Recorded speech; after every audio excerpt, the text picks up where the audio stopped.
नमस्कार, ये जनता junction show है और हमारा आज का मुद्दा है ऑनलाइन कक्षाओं में गांव के बच्चों के होने वाले नुकसान और उसका समाधान। खबरों में आज है नल जल योजना में भ्रष्टाचार का खुलासा। दूसरी खबर करोड़पति सिपाही पर पड़े छापे की। अगली खबर एक पोस्टर पर गाजी लिखे जाने से उपजे विवाद और उसके साथ साथ गाजी की कहानी भी आज बताएंगे। और आखिर में बिहार के किसानों की खाद की समस्या और उसके जुड़े आंदोलन या विरोध प्रदर्शन जो कह लें उस पर भी बात करेंगे। कुछ ऐसा होगा हमारा आज का जनता जंक्शन शो। तो आइए बढ़ चलते हैं हमारे रोजनामचे में।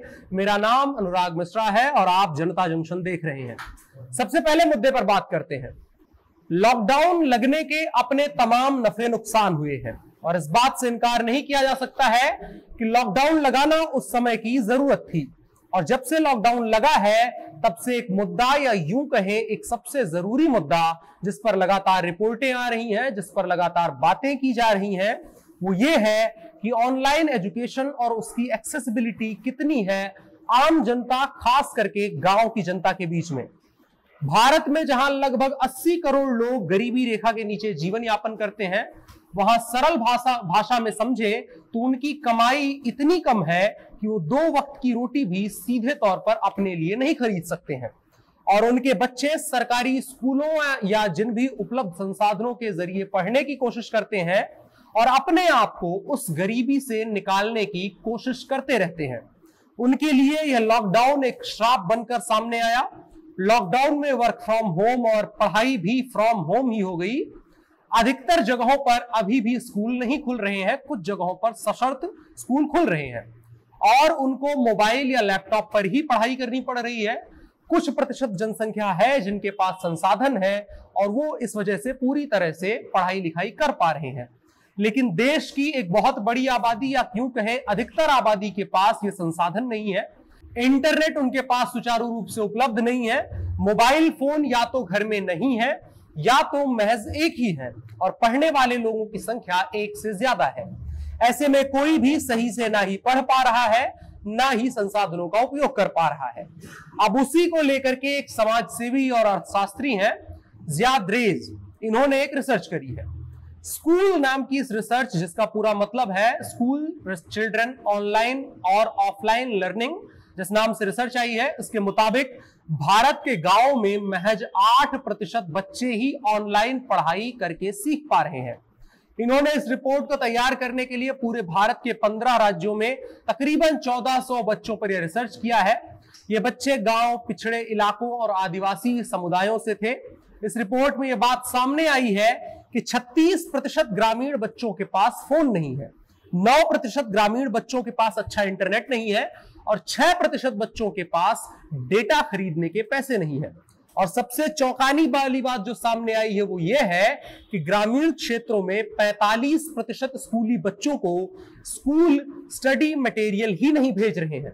और इस रिपोर्ट में यह बात भी सामने आई है कि 10% के लगभग ग्रामीण बच्चों को ऑनलाइन पढ़ाई का मतलब या ऑनलाइन पढ़ाई में पढ़ाया जाने वाला कुछ भी समझ में नहीं आ रहा है।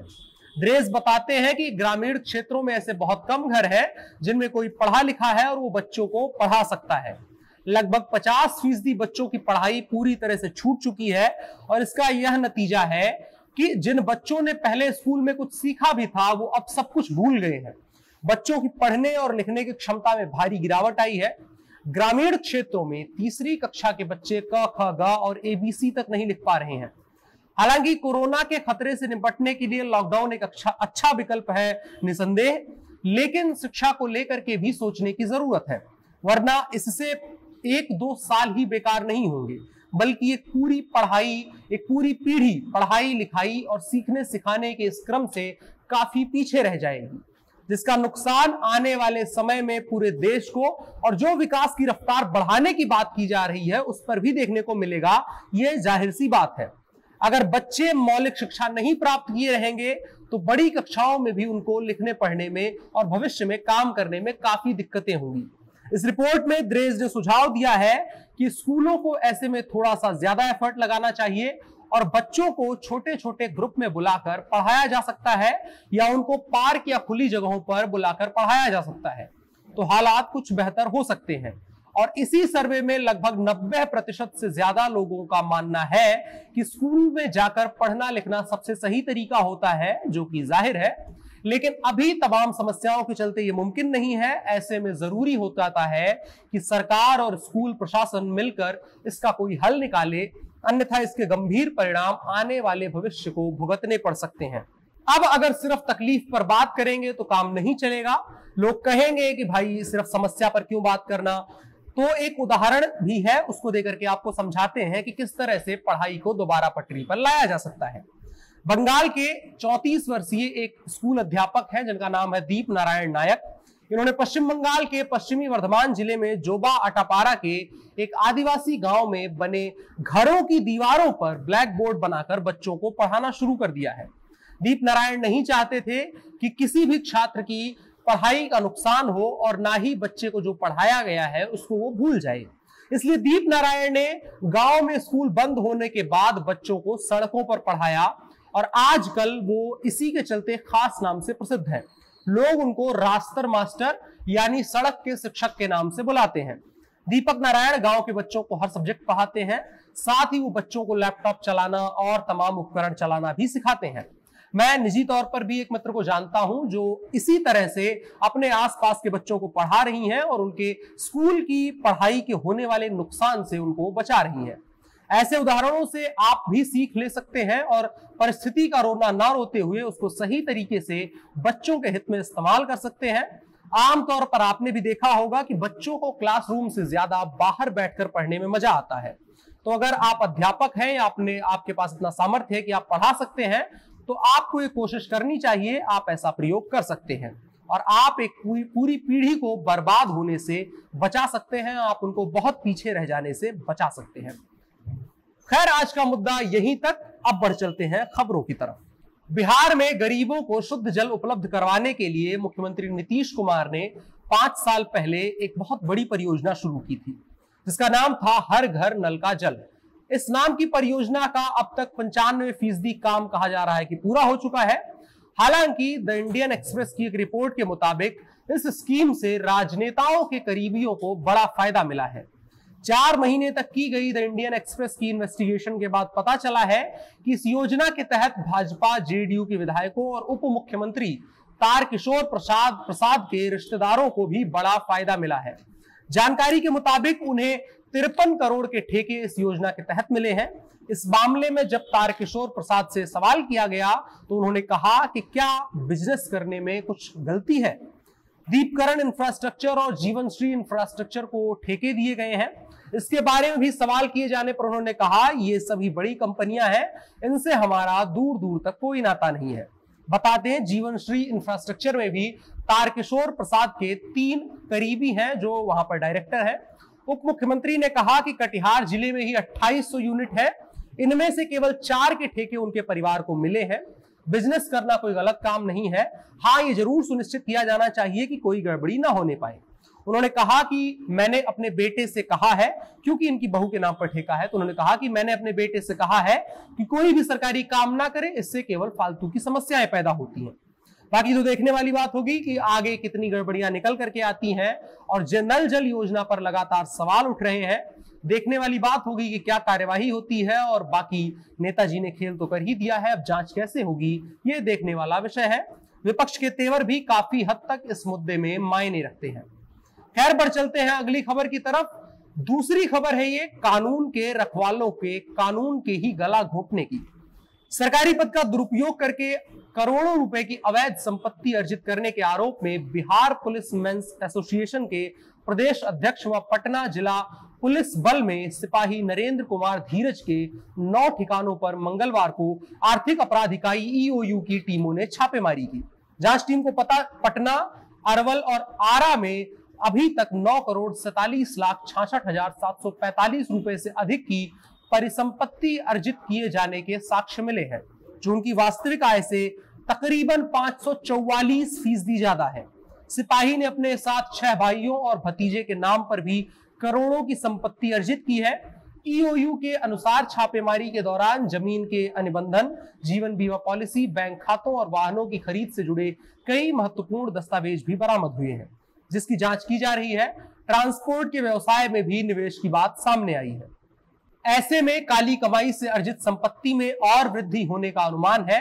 बाकी यहां भी देखने वाली बात होगी कि जांच कैसे चलती है, किस तरह से इस सिपाही का पर्दाफाश होगा, और अगर तार से तार जोड़ने का काम ये टीम करती है तो नीचे से लेकर ऊपर तक कई संलिप्त और भी निकल करके सामने आएंगे। और हम उम्मीद करते हैं कि ऐसा ही हो, और एक बड़ी लिंक मिली है जिसके जरिए पुलिस और ये जांच टीम एक बहुत बड़े गिरोह का पर्दाफाश कर सकती है। बढ़ते हैं अगली खबर की तरफ। संभल में AIMIM के राष्ट्रीय अध्यक्ष असदुद्दीन ओवैसी की सभा से जुड़ी एक फ्लैक्सी ने नए विवाद को जन्म दे दिया है। सिरसी में होने वाली जनसभा स्थल पर लगी फ्लैक्सी में संभल को गाजियों की धरती लिखा गया है। इसका भाजपाई और कुछ हिंदूवादी संगठन विरोध कर रहे हैं।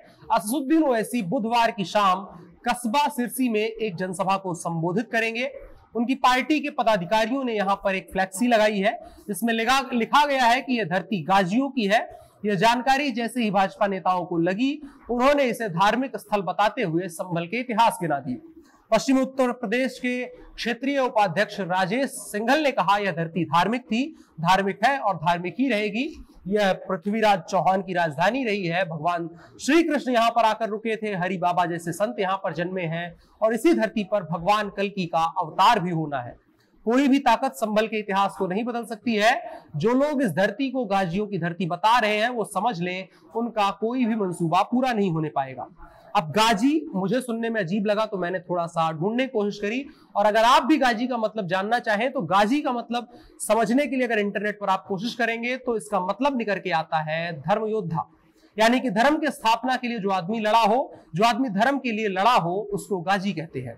एक इस्लामिक किंवदंती के अनुसार सन 1011 में अजमेर के मुस्लिम, जिनके अधिकारों का स्थानीय हिंदू शासकों द्वारा उल्लंघन किया जा रहा था, उनका उत्पीड़न किया जा रहा था, गजनी के सुल्तान महमूद से मदद मांगी थी। महमूद के सेनापति सालार साहू ने अजमेर और आसपास के क्षेत्रों के हिंदू शासकों को हराया, और इनाम के रूप में महमूद ने अपनी बहन का सालार साहू से विवाह कर दिया। मसूद इसी विवाह का बालक था। मसूद का जन्म अजमेर में 10 फरवरी सन 1014 में हुआ था। मसूद को एक प्रतापी शासक के रूप में चित्रित किया गया है किंवदंती में, जिसने हजारों हिंदुओं और राजाओं का नाश किया। सुहेल देव से हारने और मौत के बाद उसको गाजी की उपाधि दी गई। जंग में लड़ते हुए मर जाने पर, शहीद और जंग पर विजय प्राप्त करने पर गाजी की उपाधि से सम्मानित किया जाता है। खैर, ये कहानी गाजी का मतलब समझाने के लिए सुनाई गई थी। बाकी नेता लोगों का तो ये बवाल चलता ही रहता है। बहरहाल दोनों पक्षों के लोगों को अपने राजनीतिक हितों से पहले सामाजिक हित का सोचना चाहिए, और ऐसी चीजें वर्तमान में उचित नहीं है। ये समझना चाहिए, और ये समझना चाहिए कि फिलहाल के लिए जनहित में यही मत उचित है। बढ़ते हैं अगली और आखिरी खबर की तरफ। आखिर में बात करेंगे खाद के बारे में। अगर आप खेती किसानी से थोड़ा सा भी ताल्लुक रखते हैं तो आपको अंदाजा होगा कि आज के समय में खाद यानी उर्वरक की कितनी आवश्यकता है। लेकिन बिहार के नेताओं के पास इस पर बात करने के लिए, किसानों के लिए धरना प्रदर्शन करने के लिए फुर्सत नहीं है, जबकि हमारे मूर्धन्य नेताओं के पास राम के अस्तित्व पर बहस करने के लिए, फलाना नेता की निजी जिंदगी पर फिक्रे और सवाल उछालने के लिए, फलाना जाति के खिलाफ फलाना जाति को लड़ाने के लिए इनके पास पूरा समय है, और इनका पूरा नेता नगरी का कार्यकाल इसी में बीत रहा है। बिहार के किसान पिछले महीने भर से सरकार से गुहार लगा रहे हैं कि साहब हमको यूरिया दे दो, लेकिन सरकार के पास उनको सुनने की फुर्सत नहीं है, और विपक्ष के नेताओं को यह मुद्दा लगता ही नहीं है। कभी इस प्रदर्शन और सरकार के बीच आने वाले पुलिसकर्मी पिस जाते हैं, कभी उनके बीच आने वाली सरकारी संपत्ति को नुकसान होता है, लेकिन इससे एक आदमी को असर नहीं पड़ता, वो है नेता और वो है सरकार। स्क्रीन पर यह तस्वीर देखिए, जय जवान और जय किसान के नारे का कितना सार्थक उपयोग दिख रहा है। आज किसान की लाठी उसी पुलिस वाले पर टूट रही है जो उसी समाज से आने वाले किसी गरीब किसान का बेटा होगा। और इस दुर्भाग्य की वजह कौन है? इसकी वजह है बिहार की बेशर्म हो चुकी राजनीति। यहाँ के नेताओं के पास तमाम बकवास करने की फुर्सत है, लेकिन किसानों के साथ खड़े होने की फुर्सत नहीं है। यूरिया सरकारी गोदामों में नहीं मिल रही है, इसके चलते किसान काला बाजार से खरीदने को मजबूर हैं, और वहां पर इनको 2 गुना तक दाम देना पड़ रहा है। और क्योंकि धान खेत में खड़ा है और वक्त पर उसको खाद पानी नहीं मिला, तो सब कुछ बर्बाद हो जाएगा। खैर, आप मोदी जी के किसानों की आय दोगुना कर देने के दिवा स्वप्न में खोए रहिए और नीतीश बाबू के सुशासन के जयकारे लगाते रहिए। यहां पर हमारा आज का जनता जंक्शन शो खत्म होता है। अगर कार्यक्रम पसंद आए तो साझा करें और हमें सुझाव भी दे सकते हैं कि कैसे कार्यक्रम को और बेहतर बनाया जाए। हमें दीजिए फिलहाल के लिए इजाजत। कल फिर मुलाकात होगी। अपना और अपनों का बहुत ख्याल रखिएगा। शुक्रिया।